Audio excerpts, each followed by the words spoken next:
Hello guys, what's up? Welcome back po sa channel natin mga kamoto. Toby Manalo here, and today po ay yan, bagong hugas yung motor natin, no? Si Thor, bagong hugas. Kasi bala ko kasing magpalit ng side mirror mga kamoto. Yan, dumating yung item natin na in-order sa Shopee. And tingnan natin kasi although wala namang problem, no? Wala namang problem with this side mirror if in general it's usable, it's designed to be used with this cruiser bike. Unfortunately, pagka matagal mo nang ginagamit tong CLC, mapapansin mo na grabe laki ng blind spot na binibigay nitong rear view mirror or nitong side view mirror na to, no? Yung itong bar end natin na stock, itong bilog na to, maganda siya maangas sakto-sakto yung design niya di ba? Kasi ang problema diyan talaga, ang laki ng blind spot. Lalo na tito niya medyo hirap kung ano-ano, iwas pa akong ganun, kailangan ko pang igalaw para makita lang yung sasakyan sa likod natin. Kaya naman nag-decide ako na kumuha nito, tong item na to. And kadarating-dating lang, ayan, mainit-init pa. Kaya titignan ko kung ano itsura niya, bubuksan natin para maipakita ko sa inyo kung ano yung item na na-order natin.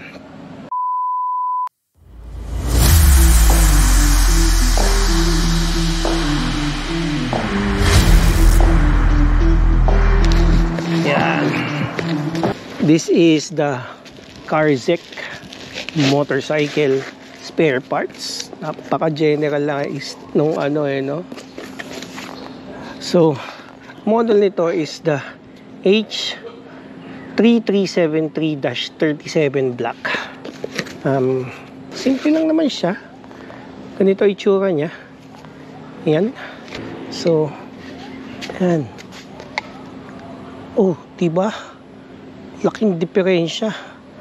Laking diferensya ng ating magiging field of view. So, ito, yung isa. Hindi ko alam kung ganito siya o pakabila. Mas malapad yung field of view, pero parang mas maangas tignan pagka yung loob. We'll see. I'll try and install it muna. Ito lang naman ang kailangan natin. And para tanggalin yan dito, yung nakita nyo yan, saktong alin lang yan, no? Yan, ang alin wrench lang naman yan and all you have to do is to,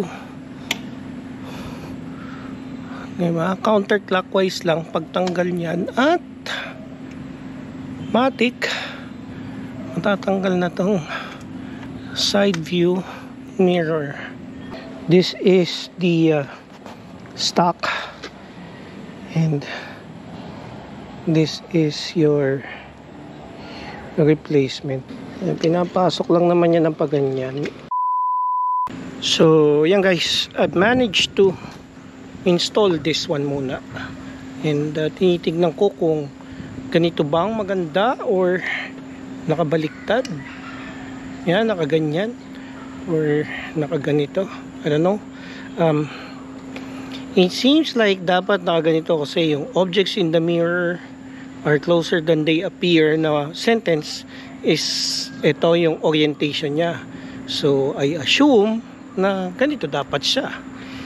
And this orientation has parang more visibility sa ganyang posisyon, no? Rather than yung ganito. More nakikita ko yung balikat ko rito Kaya I think ito yung dapat na positioning niya.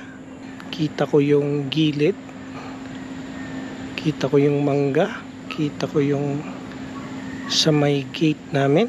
Whereas kung nakaganito, actually parehas lang naman pala yung field of view.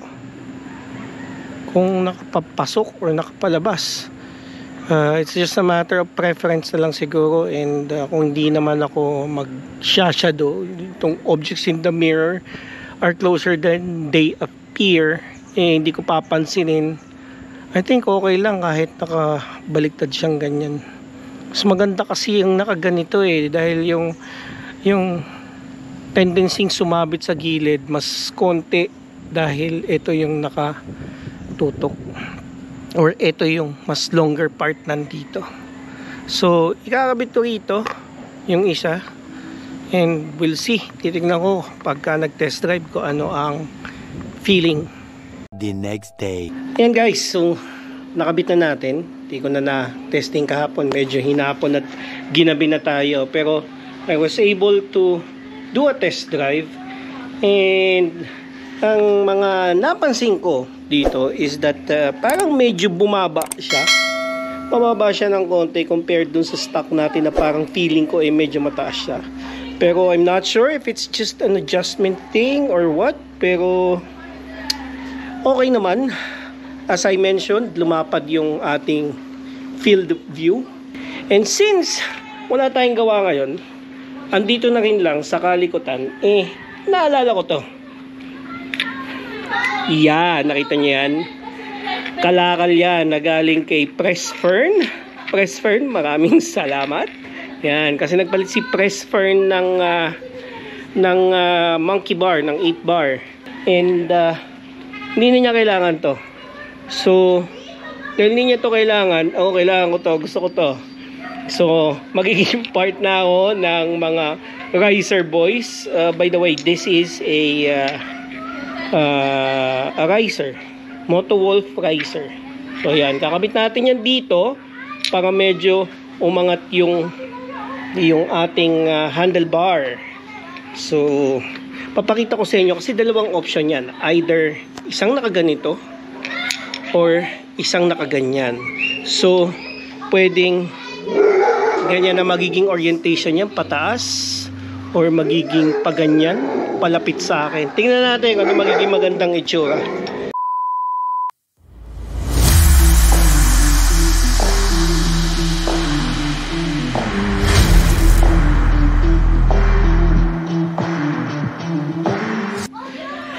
Ito yung sinasabi kong different configuration, guys. So, this one here, I tried it, and technically, ang naging itsura niya ay, let me go down. Yan. So, hindi siya naging riser, guys. Para siyang naging extender. Parang lalapit lang sa akin yung handlebar, pero hindi siya aangat. Kaya, I think I'll go back doon sa kabilang side, yung nakapatay yung ganon. Kasi yun yung talagang feeling of riser Yun yung parang nakaangat ang ating handlebar. Tinesting ko kanina, hindi ko na video. Binalik ko, sinubukan ko kaagad to. And yun nga, mas prefer ko yung isang yan. Kaya tatanggalin ko to, ipapakita ko sa inyo yung sinasabi kong mas prefer ko. Kasi this one here is yan, tignan niya. Medyo liliko ko lang.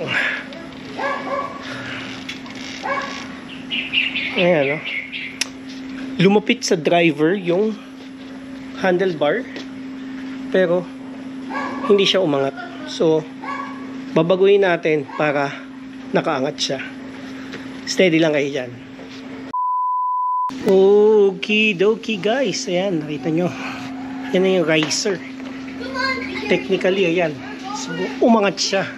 Hindi lang siya lumapit. Bukod sa, syempre, lumapit ng konti sa akin yan.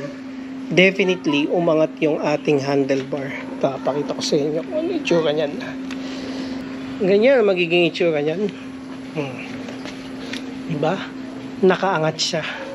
Sa mga nagtatanong kung nagkaroon ba ako ng changes or